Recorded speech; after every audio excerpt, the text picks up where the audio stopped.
Well, here with us live in studio, House Ways and Means Committee member, Texas Congresswoman Beth Van Duyne. You see what's playing out. We saw what played out before on those campuses. Now the president's firing back, saying, no, you're not going to do that. We shouldn't be funding you. What are your thoughts? Well, you said that they should be upholding free speech. They should be. The fact is that they're not upholding their own ethics policies. When you look at these universities, they are absolutely against, and they're not doing it just because it is against Jewish students. I was up at Cornell last year, and there are a number of different events where you had Hamas sympathizers that are somehow being supported by this university that are going and they are preventing events from happening. They are intimidating their students. They are taking over areas of campus, and the universities are not holding them to task. If they're not going to hold them to task, if they're not doing a public good, instead, they're basically being breeding grounds for Hamas-terrorist sympathizers. They are not upholding the civil rights of their Jewish students. Why, on God's green earth, are they receiving tax benefits? Why are they getting tax-exempt status? And when they've got billions of dollars of endowments, it's time they put their own dollars on the line and not taxpayer dollars. I'll just point out, according to Chris Rufo, 3.5 years ago, Harvard hosted a racially segregated theater performance for Black identifying audience members. No whites, no Asians, no Latinos allowed. This is segregation and another violation of the Civil Rights Act. But Congresswoman, it will fall on you and the Republican members of Congress to truly starve these rich universities, to raise the tax on their endowments, which is only at 1.4% now because of President Trump and the work of the Republicans, but also no grants.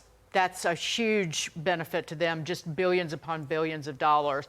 And reform the student loan program. You got to cap those graduate loans, because that's where a lot of that, just the grants in every year, I think that like over a 5-year period, that surpasses how much they bring in just undergraduate tuition. Well, and not to mention the fact that they're graduating students who can't even get jobs because they're spending, 4, 5, 6 years being made to feel good about themselves. But they're not actually teaching them anything of value. They can't pay back their student loans, and who's on the hook? Taxpayer dollars. Right. And the fact is that when they are teaching them, they're teaching them basically to hate America. I mean, I went up there to Cornell, and they were teaching a socialism in American class. This is what your taxpayer dollars are being taught for. We're not, electrical engineering, I get it. If you're going to actually be able to compete with the rest of the world, and that is the public good that we're being able to get out of these universities, is one thing. But what we have seen over the years is they are just creating hostile people who can't stand capitalism. They are not really learning anything that's going to be able to make us competitive with the rest of the world. And they're hating the U.S., and you're seeing it coming out and being encouraged by the faculty. I still have a hard time getting past the billions of dollars annually that are going to these universities. It's a stunningly high number. That have endowments. Yeah, that have $55 billion sitting around. Congresswoman, you're on Ways and Means. Yeah. Fox's sources are telling us, you're reading stories, that everything's on the table, that there might be a new millionaire-type tax, maybe even a new tax bracket. Again, you're on Ways and Means. Reconciliation is going to be one of the biggest stories of the year.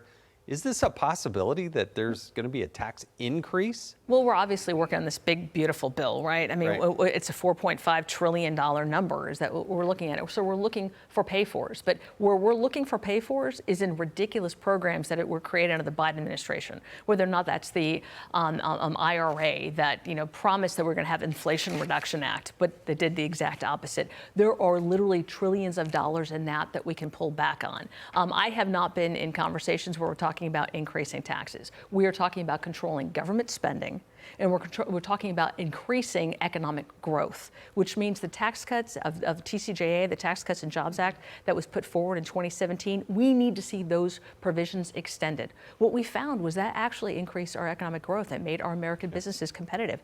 It had our American businesses invest in the future of their employees, and the future of their growth, and be able to bring back jobs and manufacturing plants that were overseas onshore.